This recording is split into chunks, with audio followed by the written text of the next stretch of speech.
Colegas médicos veterinarios, mi nombre es Juan Carlos Chica Zapata, soy médico veterinario, soy clínico con orientación en cardiología, medicina interna, medicina crítica y especies silvestres. Estamos un poco retrasados para comenzar la charla de hoy sobre arritmias ventriculares y arritmias cardíacas. Me llega un paciente pincher Doberman con estreñimiento, anorexia, decaído, en buen estado, se fatigaba fácilmente. Le hacemos la consulta al paciente, tomamos sus signos vitales, frecuencia cardíaca. La frecuencia cardíaca me llamó la atención que estaba en 228, temperatura 38,5 estaba normal, pulso normal en regularidad, frecuencia, intensidad y tono. Frecuencia respiratoria se auscultaba, había un roce pleural y se auscultaban estertores en burbuja. Le tomo presión arterial al paciente y estaba en 181, 139 presión arterial. Inmediatamente procedemos a realizar un electrocardiograma y vemos que el paciente presentaba una taquicardia supraventricular de complejo QRS estrecho. El paciente se coloca inmediatamente oxígeno a 1 de saturación. La taquicardia comienza a tener variaciones de 180, 170, 220, 228 nuevamente. Se le estimula el reflejo óculo cardíaco al paciente y el paciente no responde. El paciente venía con estreñimiento. Se inicia tratamiento antibioterapia por descarte porque el dueño del paciente no tenía con qué realizarle unos exámenes paraclínicos en el momento. Se le coloca oxígeno al paciente y el paciente mejora un poco, 170, 160. Entonces decidimos en Sovia Medicina Veterinaria. Nos preparamos para salvar vidas camino a la excelencia. Decidimos colocar un bolo de lidocaína a 0.01 miligramos por kilo. Lo colocamos lento, en 30 segundos, y el paciente no responde. Colocamos un segundo bolo de lidocaína a la dosis y el paciente no responde. Decidimos colocar procainamida. El paciente no responde, baja la frecuencia cardíaca, disminuye la fuerza de contracción y comienza el paciente a ser medicado con controladores de precarga y poscarga cardíaca. Entonces se coloca espironolactona en la mañana y colocamos enalapril en la noche. Sin embargo, mandamos exámenes para mirar cómo está el potasio y cómo está el hígado, para saber si la espironolactona va, y en este caso pues nos toca colocar otro inhibidor de enzima convertidora de angiotensina. Las causas de taquicardias y de arritmias son muchas. Las causas de hipertensión son muchas. Hipertiroidismo, problema con la aldosterona, problema con el potasio. Los riñones son muy importantes. Entonces, la mayor parte de los pacientes que hacen taquiarritmias o taquicardias supraventriculares o taquicardias de cualquier otra índole, la mayor parte de estos pacientes son pacientes que hacen complejos frecuentes, repetitivos, son multifocales. Hay fenómeno de R en T. Este fenómeno de R en T es uno de los fenómenos que de más alta peligrosidad en un electrocardiograma, porque este se presenta en la cúspide o en la rama descendente de la onda T y hace unas taquiarritmias violentas, inclusive puede provocar fibrilación ventricular, y es un paciente que hay que colocarle lidocaína inmediatamente endovenosa. Los fenómenos de RNT, hay que tener mucho cuidado con estos fenómenos. Todo lo que yo dije antes son factores de riesgo en fibrilación ventricular.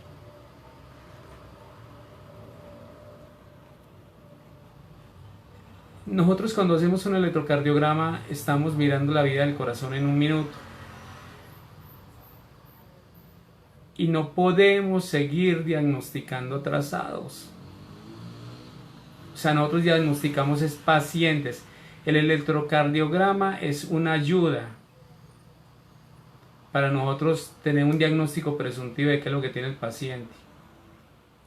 Pero si yo tengo un paciente que me late, un ejemplo, que me late a 120 por minuto, en 24 horas me latería 144.000 veces, y en 48 horas me latiría 288.000 veces. En 48 horas, si ese paciente me sostiene el 1% de esa arritmia del corazón ventricular o auricular, si me sostiene el 1%, es decir, si de 288.000 veces ese paciente me hace 2.888 extrasístoles o complejos prematuros o taquicardias paroxísticas o extrasístoles ventriculares o taquicardias supraventriculares, si ese paciente me hace en el 1%, yo no lo medico. Pero si me hace más del 1% de ese latido cardíaco en 48 horas, sí lo debo de medicar. Porque antes que colocar antiarrítmicos en un paciente, nosotros debemos de determinar la causa y debemos de compensar ese corazón. Realmente los antiarrítmicos son los grandes engañadores del corazón. Los antiarrítmicos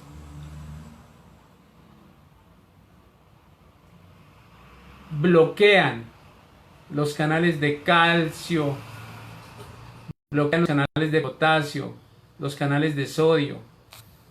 Algunos son beta bloqueadores, beta adrenérgicos.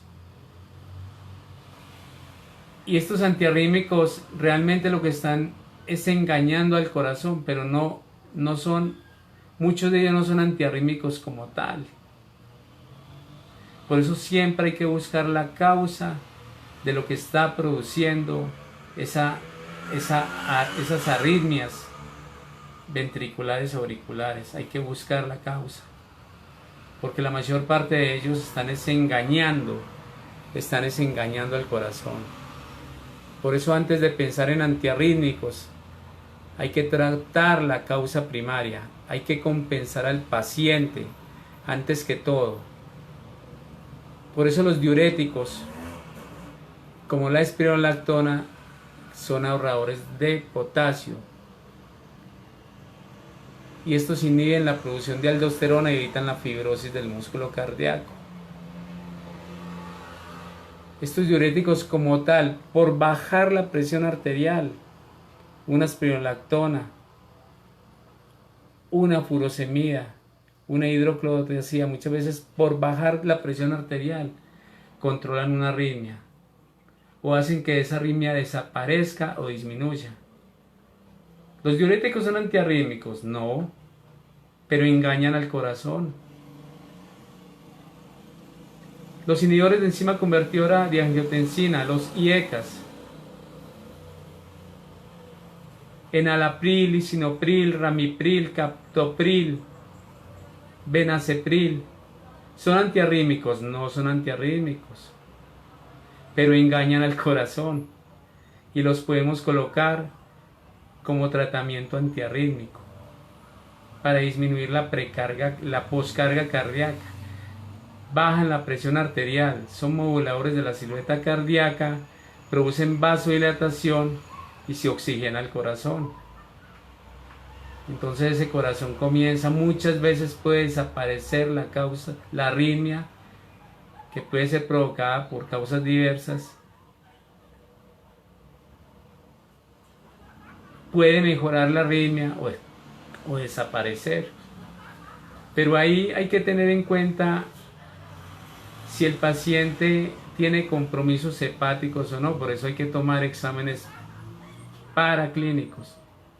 Porque si el paciente por alguna razón sufre de una hepatitis y yo necesito el enalapril para que a nivel hepático me produzca enalaprilato, que es su principio activo, el benacepril, benaceprilato, el lisinopril, lisinoprilato, el ramipril, ramiprilato, pues yo no los debo de colocar, de instaurar como tratamiento en un paciente que tenga disfunción hepática.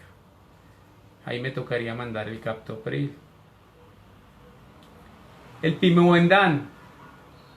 ¿El pimobendan es antiarrítmico? No. El pimobendan lo que hace es engañar el corazón. Y él engaña el corazón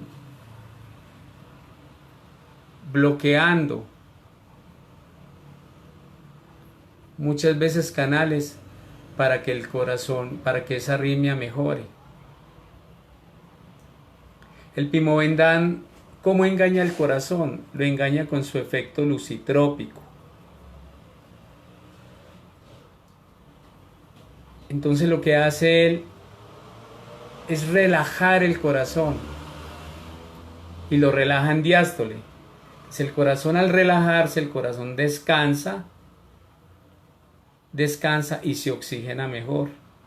Y al oxigenarse el corazón, puede desaparecer la arritmia o puede disminuir.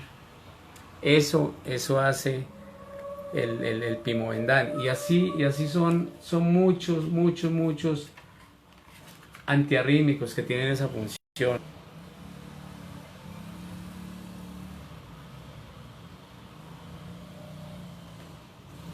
Por eso los antiarrítmicos los llamamos los grandes mentirosos o los grandes engañadores del corazón. Vamos a hablar de 4 clases de antiarrítmicos. Un saludo para Aña Reyes Dimate, a quien la recuerdo mucho. Fue una persona que me ayudó mucho con mi sachita en Bogotá. Le mando un abrazo furtivo para ella y para su familia. En algún momento, si Dios me tiene con vida, nos vamos a ver, doña Ana. Los antiarrítmicos se dividen en 4 grupos. Están los bloqueadores de canales de sodio, los beta-adrenérgicos o beta-bloqueantes, los bloqueadores de canales de potasio y los bloqueadores de canales de calcio. ¿Cuáles son los bloqueadores de los canales de sodio o estabilizantes de membrana. Entonces tenemos la lidocaína. Si yo estoy colocando lidocaína a un paciente y tengo ese paciente y estoy bloqueando el canal de sodio y estoy colocando electrolitos, estoy colocando líquidos en donde hay sodio, una solución salina, ojo con ese paciente, porque me lo puedo tirar. Si yo estoy colocando bloqueadores de canales de sodio como lidocaína y le coloco a ese paciente un diurético como la furosemida, me puedo tirar ese paciente. Entonces, cuando nosotros estamos usando bloqueadores en arritmias, hay que mirar la biodisponibilidad de la droga y la interacción farmacológica de la misma junto con otras drogas. No podemos ir colocando drogas que contraindiquen, que estén contraindicadas con el uso de otras drogas, porque podemos acabar con la vida del paciente. Y nosotros como médicos veterinarios debemos de ser muy respetuosos de la vida de los animales. Debemos de velar por la salud de ellos. Debemos de no incurrir en prácticas médico-quirúrgicas en donde se genere maltrato animal a través de malas praxis médico-quirúrgicas. ¿Qué bloqueadores de canales de sodio podemos utilizar que estabilicen la membrana? Pues usamos lidocaína. La dosis es 0.01 miligramos por kilo. Esta lidocaína la debo de colocar en 30 segundos. Muy despacio. Si el paciente no me responde, un saludo para Jorge Bustamante, compañero de facultad. Astudillo, como le decíamos. Si el paciente no me responde, coloco un segundo bolo de lidocaína. Si no me responde el paciente, coloco un tercer bolo de lidocaína. Ojo, no pasar más de 3 bolos de lidocaína a la dosis a 0.01 miligramos por kilo. Porque los bloqueadores de canales de sodio como la lidocaína son neurotóxicos y pueden provocar convulsiones en el paciente. Y pueden provocar efectos proarrítmicos. Por eso los bloqueadores de canales de sodio, nosotros los cardiólogos no lo hacemos, pero muchos intensivistas los mezclan con sulfato de magnesio a una dosis muy baja, porque debemos de tener en cuenta que el sulfato de magnesio a dosis altas puede provocar el deceso del paciente, y muchos colegas lo utilizan y ya sabemos en qué. Entonces yo tengo un paciente que está con una taquicardia ventricular y lo saqué de esa taquicardia y lo mando para la casa. ¿Qué le puedo mandar para la casa? No le puedo mandar lidocaína para la casa.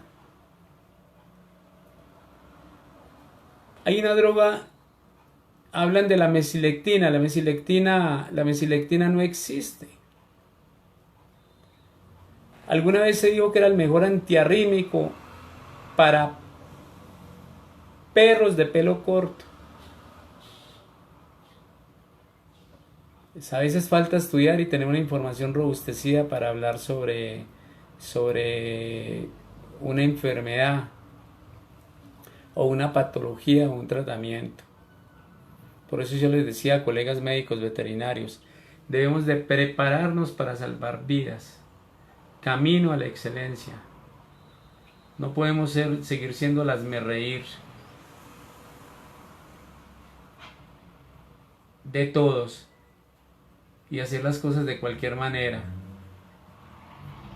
No, a los animales hay que respetarlos, vuelvo y lo digo, y a los animales, y por eso si nosotros somos los médicos de los animales, debemos de ser éticos, idóneos, respetuosos, y debemos de estudiar demasiado y asistir a congresos, cursos, seminarios para sacarlos adelante. Lastimosamente, acá en nuestro país, en Colombia, no hay una educación seria, muy pocas facultades tienen programas serios de medicina veterinaria. En Argentina, la Universidad de Buenos Aires, la UBA, tiene programas muy serios y en especializaciones. Entonces, este es un llamado de atención para los que generan o producen educación en el país, que piensen en que el médico veterinario necesita especializarse en las diferentes ramas de la medicina veterinaria. Que nos toca a muchos colegas, que nos toca a muchos médicos veterinarios, asistir a cursos, congresos, seminarios, que se convirtieron también en un negocio para muchos y en una alternativa de educación para otros. Y también quiero decirles a quienes hacen congresos o seminarios que traigan gente valiosa, que traigan gente realmente con especialidad, que no traigan gente que se suba a una tarima a copiar y pegar lo mismo que hacen en todas las salas o auditorios y muchas veces no enseñan absolutamente nada. Y se conoce muchas veces porque es una tristeza que las preguntas del auditorio médico veterinario a veces son unas preguntas muy estúpidas y otras veces son unas preguntas demasiado buenas que dejan callado al interlocutor. Entonces traigamos gente realmente de peso. Un saludo para el doctor Alberto Montoya, allá en Islas Canarias, cardiólogo veterinario. Un saludo para el doctor Sergio Rodenas, me imagino que debe estar en Inglaterra, neurólogo y neurocirugía veterinaria. Un saludo de nuevo para Javier Celis Ariza, creador de medicina veterinaria práctica. Recuerden, entren a la página de YouTube y estudien un tema diario, colegas, para que les brindemos una buena atención a los pacientes. Muchos de nosotros no podemos especializarnos, pero sí podemos estudiar cursos, congresos, seminarios. Para eso está el internet y están los libros. Suscríbanse a RMV, la revista médica veterinaria, y tienen acceso a todos los congresos a nivel mundial. Un saludo para Elizabeth Cruz Burgos, Jefferson Quintero. Elizabeth la recuerdo mucho. Entonces hay que prepararnos para salvar vidas. Pero a veces es triste ver mucha ignorancia y mediocridad en muchos colegas. Hay que estudiar, vuelvo y reitero, la presentación personal es importantísima para que la gente nos respete. Hablábamos de la mesilectina, que decían que era buena para los perros de pelo corto, y las empanadas son buenas para los colombianos, y el mate es muy delicioso para los argentinos. Entonces a veces nos creemos unas cosas que realmente dan risa. Tenemos otro antiarrítmico bloqueador de canal de sodio y es la fenitoína. Esta debe ser endovenosa. Por la dificultad para conseguir la endovenosa y solamente vienen tabletas. Creo que hay un producto médico veterinario, no sé si es un eutanásico, que tiene fenitoína, pero esto viene en unas dosis exageradas. Entonces esto tampoco lo debemos de usar.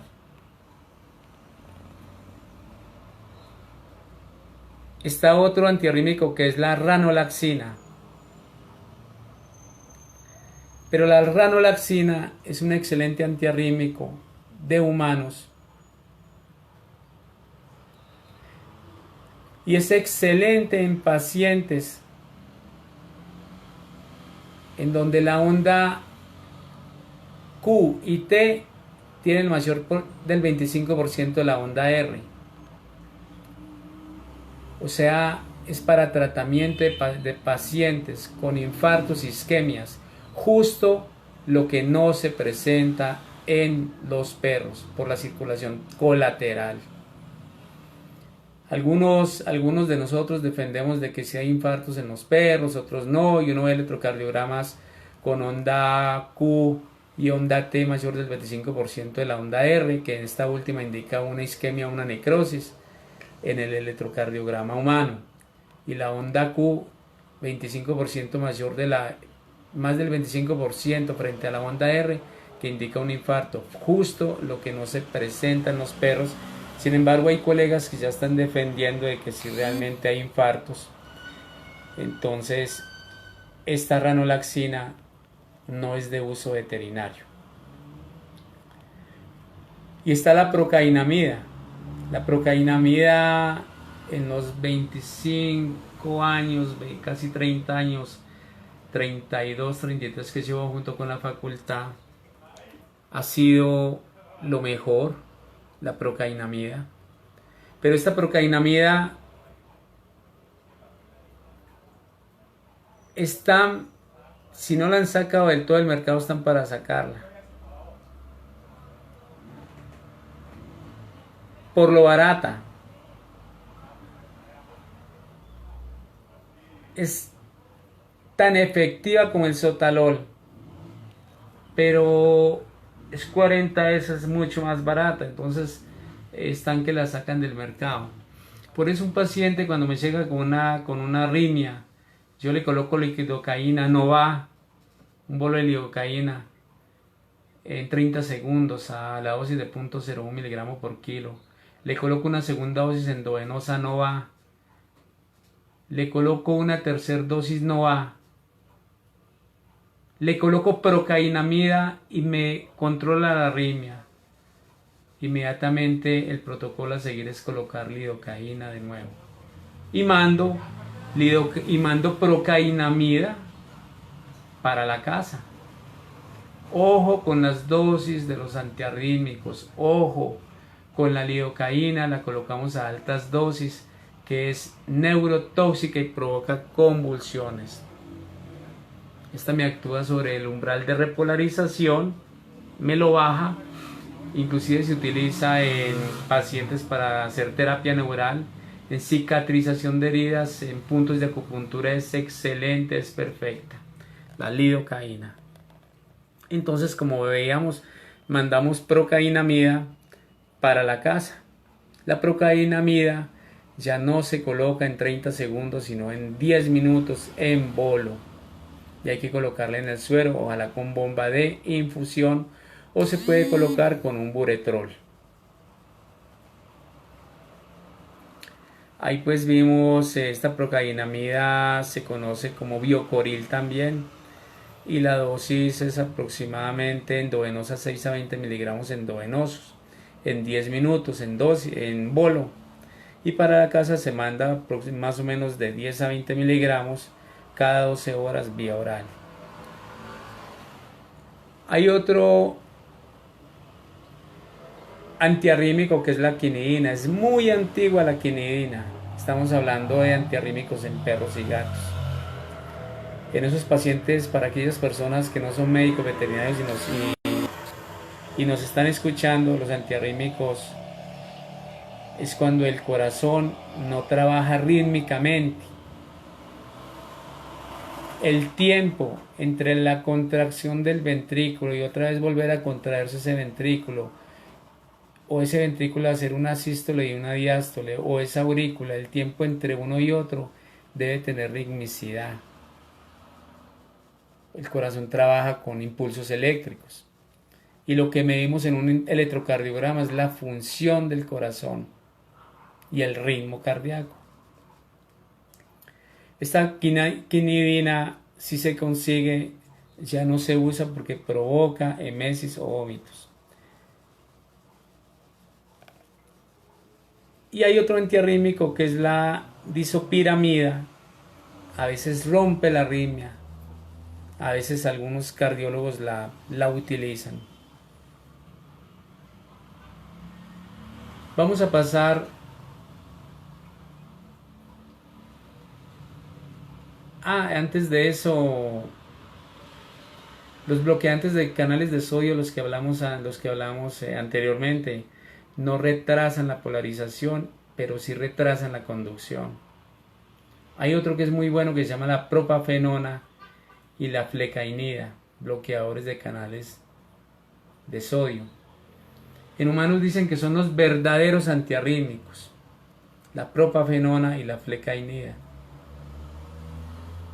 Y que los demás antiarrítmicos, estos son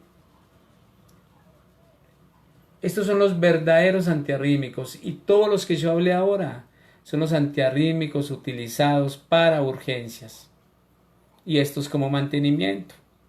Un saludo para el doctor Carlos Arturo Jiménez Castro. Hoy hablando con el doctor Carlos Arturo Jiménez Castro, que me regaló el libro de presión arterial en pequeños animales, llegamos a la conclusión de que a nosotros los médicos veterinarios no nos gusta estudiar y no nos gusta leer. Y hay mucho médico veterinario muy folclórico, pero hay gente muy interesante también. Debido a que fue la conversación con el doctor Carlos Arturo Jiménez, tengo el libro de presión arterial en pequeños animales. Y ayer, en mi charla, que estaba dando aproximadamente hasta ahora, hablé sobre la importancia de la toma de la presión arterial, porque si un organismo tiene vasoreceptores, pues entonces se le debe tomar la presión arterial. El doctor me regaló el libro. El doctor ha escrito 2 libros sobre presión arterial en pequeños animales, en perros y gatos. Es un pionero en la presión arterial en el mundo. Es coautor del libro Enfermedades cardiovasculares de Carlos Mucha, el colega argentino. Y es uno de los pioneros en el mundo en toma de presión arterial. Vive acá en Manizales. Su consultorio veterinario se llama Doctor Consultorio Veterinario, así como es Carlos Arturo Jiménez. Queda en el centro de Manizales. Es una tristeza que el doctor me cuenta que le ofreció el libro para vendérselo a unos colegas de la ciudad de Manizales que se creen los gurús o los que más saben en medicina veterinaria, y le contestaron que ya tenían el libro cuando el doctor Carlos Arturo ni siquiera había vendido el primer libro. Es muy triste. Y yo anoche me atreví a ofrecerle el libro a los colegas. Ni siquiera se lo estábamos vendiendo y me atreví a eso, porque el libro es del doctor Carlos Arturo. Y ni siquiera se lo estábamos vendiendo, simplemente les estábamos diciendo que los colegas que quisieran el libro de presión arterial se comunicaran con el doctor Carlos Arturo Jiménez Castro al teléfono 300-471-5357. Y los que no se comunicaran con él o conmigo, que nosotros le tomábamos la foto al libro y se lo mandábamos por el WhatsApp. Es increíble que hasta el momento ningún colega ha tenido el interés de escribirnos porque quiere tener este libro de presión arterial. Los colegas, ¿cómo seguimos nosotros en los consultorios engañando a la gente? Cuando la presión arterial es un parámetro clínico que hay que medir en todo paciente que llega. Y nosotros en este momento, junto con el doctor Carlos Arturo Jiménez, estamos tomando presión arterial y estamos creando un programa en donde a todos los pacientes de los usuarios que vienen al consultorio, porque nosotros no atendemos dueños de mascota, atendemos usuarios, se les tome un electrocardiograma. Colegas, un electrocardiograma se demora en tomar 5 minutos. O sea, mientras colocamos los electrodos nos demoramos 3-5 minutos. Yo me demoro 2-3 minutos. Y no tenemos sino que tomar 50 cuadros grandes. O sea, un electrocardiograma se puede tomar fácilmente en 10 segundos. Y un electrocardiograma completo lo podemos tomar en 1 minuto. Invitamos a los colegas de Latinoamérica y de Europa, colegas de habla hispana, que tengan algún problema con sus mascotas en cuanto a cardiología, se comuniquen con nosotros y miramos cómo desde nuestro humilde conocimiento les podemos ayudar en los problemas de cardiología. Y se comuniquen con muchos médicos que son cardiólogos, el doctor Mucha. Hay mucha gente muy buena, el doctor Sánchez en Argentina. Ahora van a realizar, creo que un seminario que se llama Perdámosle miedo al tórax. Creo que es ahora en abril, en Neuquén, en la Patagonia. Lindísimo lugar austral. Un frío tremendo hacia allá, sobre todo en Ushuaia, Santa Fe, Calafate. Recuerdo unos amigos muy queridos, a Belén Rodríguez y Andrés Fernández y a su perro Cara Sucia. Y un saludo para Torito, para Alfredo Di Vicenzi, el hombre que lucha en toda Latinoamérica. Tuve la oportunidad de conocerlo, por acabar con las fumigaciones con glifosfato y con otras cosas que acaban con la salud animal y la salud humana. De nuevo, doctor Carlos Arturo, me le quito el sombrero. Es usted un médico veterinario, verdadero hijo de Igea, Asclepio, Demócrito, Simón de Atenas, Galeno, Esculapio, Quirón, Igea, Palacapias, y digno sucesor de Jorge Cuéllar, el primer médico veterinario que tuvo Colombia, que en aquella época el título lo daba la Universidad Nacional y decía graduado en medicina veterinaria en Colombia. Ese era el título.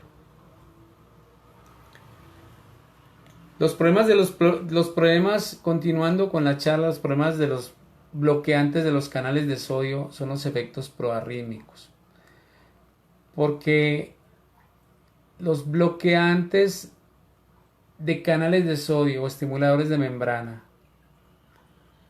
pueden producir la arritmia para la cual fueron creados. Pueden no provocar nada, pero nada es nada en el corazón. Yo coloco un antiarrítmico, un bloqueador de canal de sodio y puedo controlar la arritmia. Puedo provocar, por su efecto antiarrítmico, puedo provocar la misma arritmia que curan. Puede no provocar absolutamente nada, no servir para nada y hacer una parada cardíaca. Entonces, ojo con los bloqueadores de canales de sodio, siempre comenzar con lidocaína a una dosis de 0.01 miligramos por kilo endovenoso en 30 segundos. Vamos con los bloqueadores clase 2, que son los bloqueadores cardioselectivos. Son los beta bloqueantes o beta adrenérgicos. Bajan la frecuencia cardíaca y la fuerza de contracción. Pero ojo con esto, colegas, si el paciente está muy justo con el gasto cardíaco, el atenolol le provocaría síncopes o debilidades a ese paciente. Otros antiarrítmicos beta bloqueantes están el atenolol, el metoprolol, pero tienen un problema, que provocan vómito y provocan náuseas.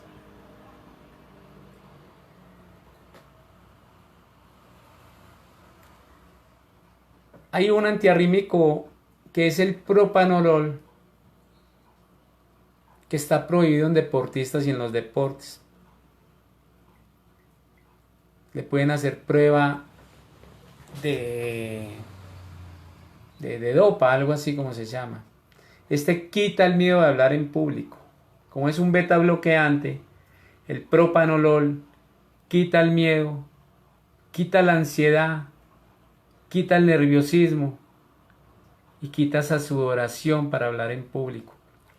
Hay mucha gente que no es capaz de hablar en público, y hay gente muy interesante y hay colegas muy interesantes que no son capaces de hacer una pregunta en un seminario.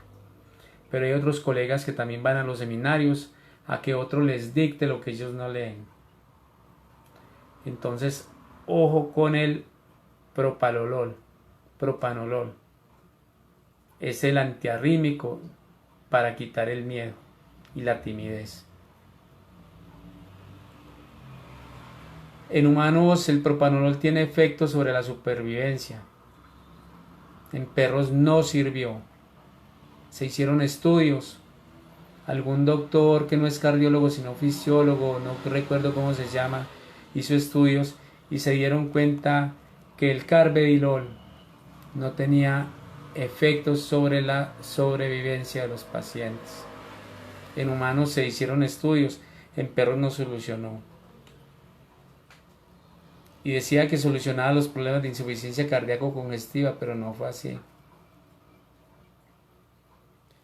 El pimovendán en muchas partes del mundo, siendo un lucitrópico, relajando el corazón, produciendo relajación en diástole y oxigenando de esa manera el corazón, porque el corazón descansa, reposa más. El pimovendán mejoraba calidad de vida de los pacientes, pero disminuía tiempo de vida. No hay la droga, colegas, no hay la droga inteligente que sirva para unas cosas y para las otras y no crea absolutamente efectos colaterales. Un saludo al doctor Ricardo Aristizábal, que nos está viendo, Analisa Hurtado. El doctor Ricardo, un hombre de, creo que es de Pensilvania, doctor, un hombre muy interesante que llegó a Cali hace muchos años, se quedó en Cali, es un gran cardiólogo y un gran cirujano, un médico, un cirujano veterinario e internista. ¿Cuál es el problema de utilizar beta bloqueantes? Los beta bloqueantes producen broncoconstricción. Por eso no dar en pacientes asmáticos o en pacientes con bronquitis crónicas. No dar en pacientes braquicéfalos. No dar en gatos de raza azul ruso creo que es, y en siamés. No es bueno utilizarlo en estos pacientes. Otro efecto de los beta bloqueantes es que estimulan las células beta del páncreas y aumentan los niveles de insulina. Por lo tanto pueden provocar serias hipoglucemias. Entonces, ojo con utilizarlos en ciertas razas.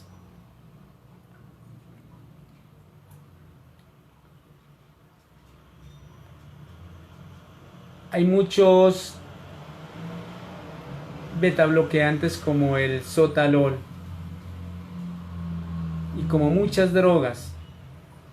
El sotalol se utiliza más o menos a 0.5 a 3 miligramos por kilo, pero vienen presentaciones de 80 miligramos y más altas como muchas drogas. Entonces, ¿qué nos toca a nosotros los médicos veterinarios? Nos toca hacer fórmulas magistrales.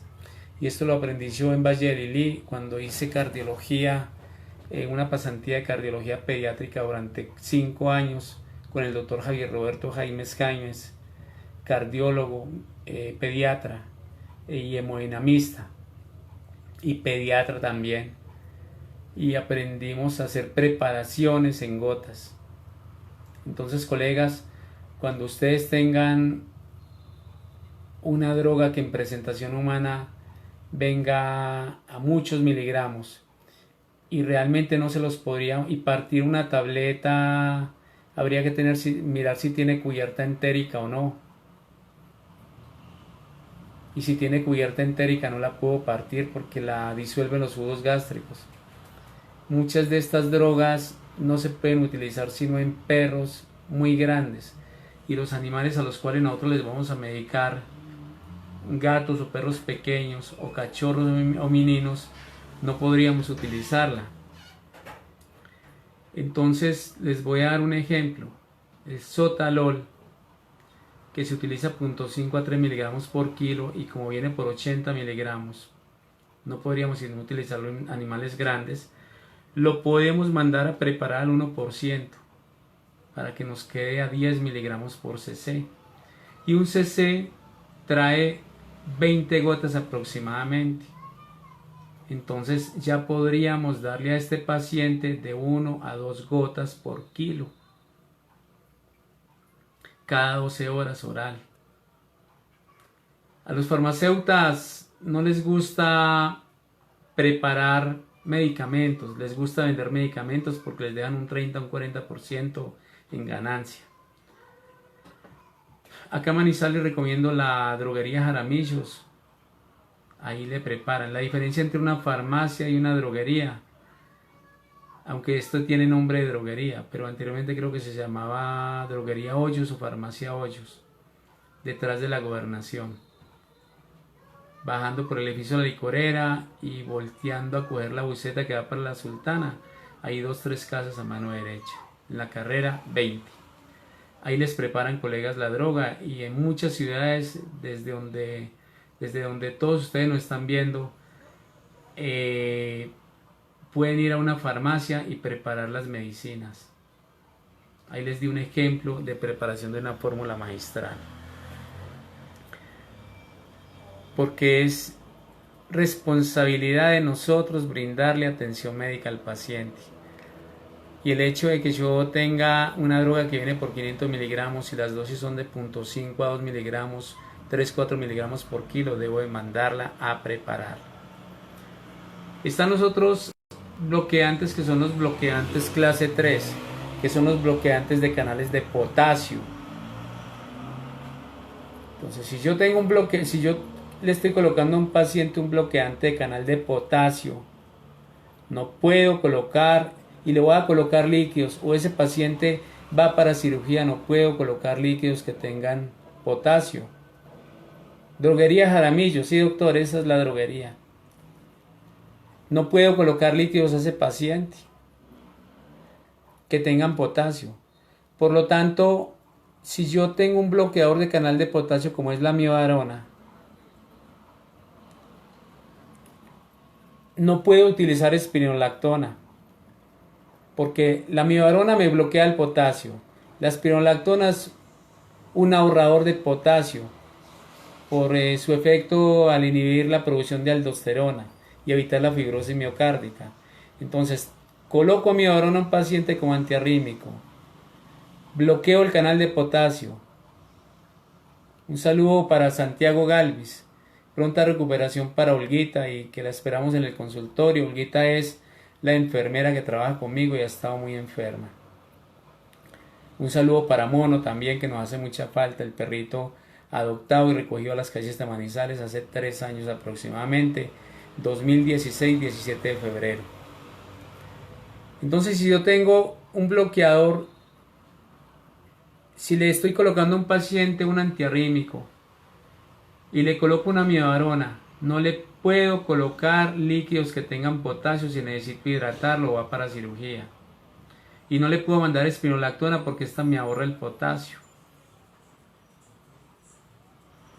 Y entonces produciría en ese paciente una bradiarritmia severa y una parada cardíaca. La miodarona es el antiarrítmico que le gusta mucho a los argentinos. Y había una enfermera que decía,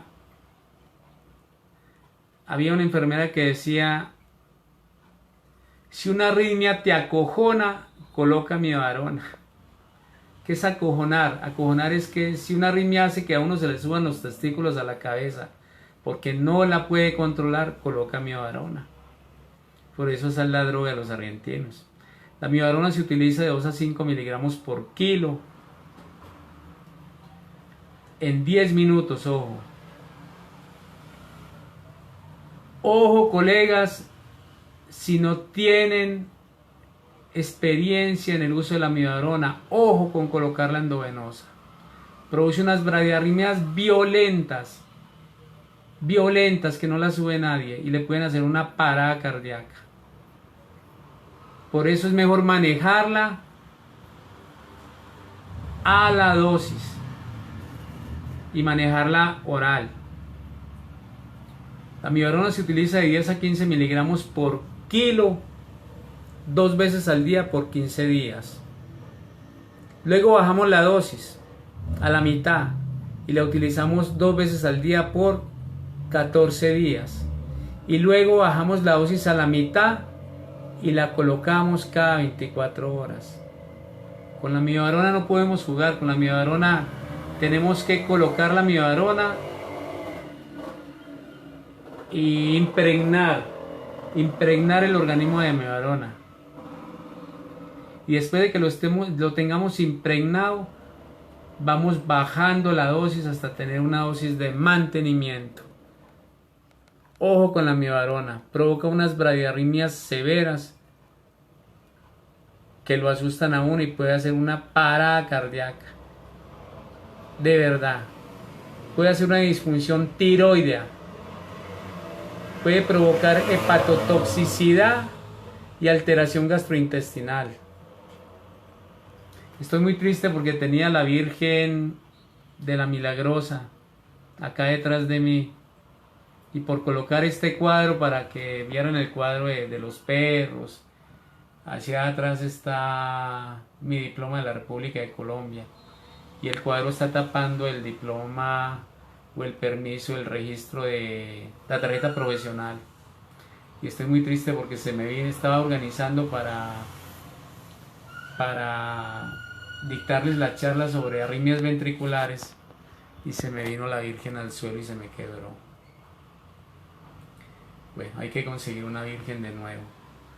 Para mí, nosotros los médicos y los médicos humanos, para mí, y respetando otros pensamientos, para mí somos el puente entre Dios y el paciente. Toca conseguir otra virgencita. Entonces la amibarona se utiliza en dosis hasta cargar y luego se bajan las dosis. Vuelvo y les digo la frase: si una arritmia te acojona, utiliza amibarona. Hay otra droga que es la dronedarona. Pero esta dronedarona, a pesar de ser un antiarrítmico, no funciona en insuficiencia cardíaca congestiva y en falla cardíaca sistólica izquierda, que es lo que le da a los perros. Insuficiencias cardíacas congestivas y fallas cardíacas sistólicas izquierdas. Es muy buena, pero no tiene uso en medicina veterinaria. Se llama dronedarona. Vamos para los antagonistas de los canales de calcio. Está el verapamilo, está el diltiazem y está el amlodipino. ¿Por qué no me gustan los antagonistas de canales de calcio como el verapamilo? ¿Por qué? Porque mata a los perros. ¿Por qué no lo coloco? Porque mata a los perros.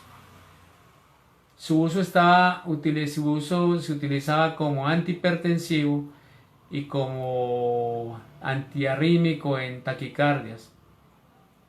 En humanos no se haga en Colombia, pero en muchos países no se volvió a utilizar. ¿Por qué? Porque se morían los humanos con verapamilo y se mueren los perros. Entonces no lo uso porque se mueren los perros y se mueren los gatos. No utilizo verapamilo. Recuerdo que el verapamilo no se utilizaba en pacientes, en humanos, y en alguna época no lo utilizamos en pacientes animales porque producía disfunción eréctil. Por eso se utiliza más que todo en pacientes geriátricos, porque no hay ese problema. Sí hay ese problema, pero ya no importa. Acá en Manizales hay un parque que se llama el Parque Caldas y yo lo llamo el Parque de los Pájaros Caídos, porque hay una cantidad de pensionados y jubilados en ese parque que van todos los días a tomar café. Entonces, ¿por qué no utilizo amibarona? Porque mata a los perros. Pero colega, si usted quiere utilizar verapamilo. Pero si usted quiere probar, si quiere darse cuenta, utilícela en los animales. Le mata a los perros. Por eso no se debe utilizar el verapamilo. Son hipotensores potentes y producen vasodilatación arterial. Son muy buenos antiarrítmicos, pero son inotrópicos negativos. El verapamilo, y disminuyen el retorno venoso. El verapamilo, vuelvo y les comento, lo han quitado porque los perros se morían. Un saludo para Lilanita Narváez. Recuerdo mucho a Fernando, al gringo, para Maristón. Entonces no utilizar verapamilo, bloqueadores de canales de calcio. Y ojo, cuando vaya a colocar bloqueadores de canales de calcio y vaya paciente para cirugía o le vaya a colocar líquidos, no coloque una solución electrolítica que tenga calcio. Hay otro que se llama el diltiazem. Es un inotrópico negativo también. Funciona bien cuando tenemos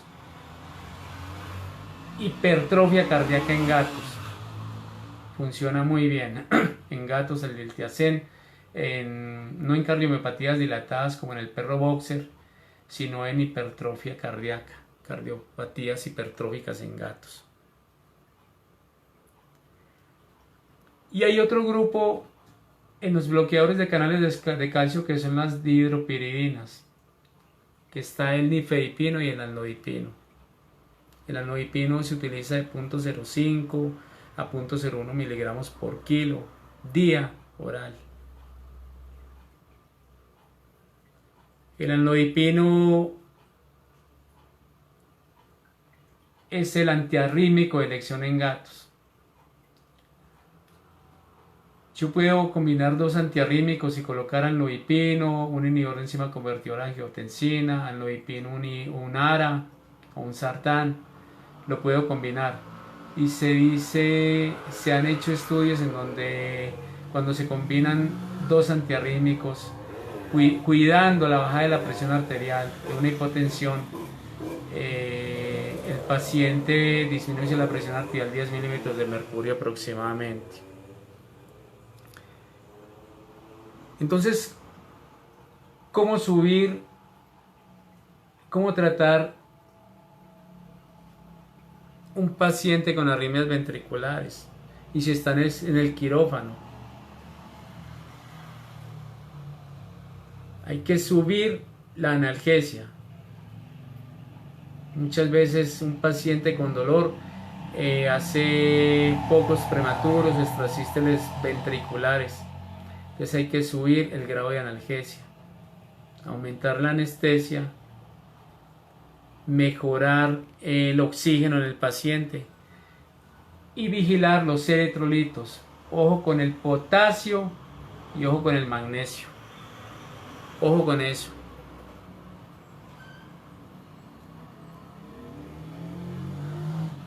Colegas, en otra charla vamos a hablar sobre las arritmias cardíacas y a describir cada una. Y recuerde, colega, si no hay subidas y bajadas, en tu vida, estás muerto. Por eso el electrocardiograma se compone de subidas y bajadas. Si no hay subidas y bajadas, estás muerto. De nuevo, muchas gracias a todos ustedes por estar presentes viendo el video sobre arritmias ventriculares en pequeños animales. Los invitamos para que vean en YouTube el video sobre presión arterial en pequeños animales.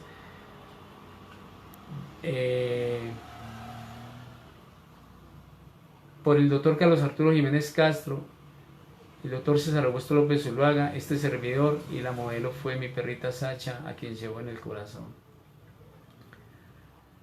De Albeitar a Albeitar, hasta que nos volvamos a encontrar. Y recuerde, colega, somos veterinarios. Una feliz noche y que el Señor los acompañe, que me acompañe a mí también. Muchas gracias. Sovía Medicina Veterinaria, nos preparamos para salvar vidas, camino a la excelencia. Doctor Chica, teléfono 311-502-1449. Recuerde, colega, que que su presentación personal y su conocimiento depende de que la gente lo admire y lo respete y los animales salgan adelante. Feliz noche para todos, a todo el cuerpo médico veterinario de Colombia y del mundo. Muchas gracias.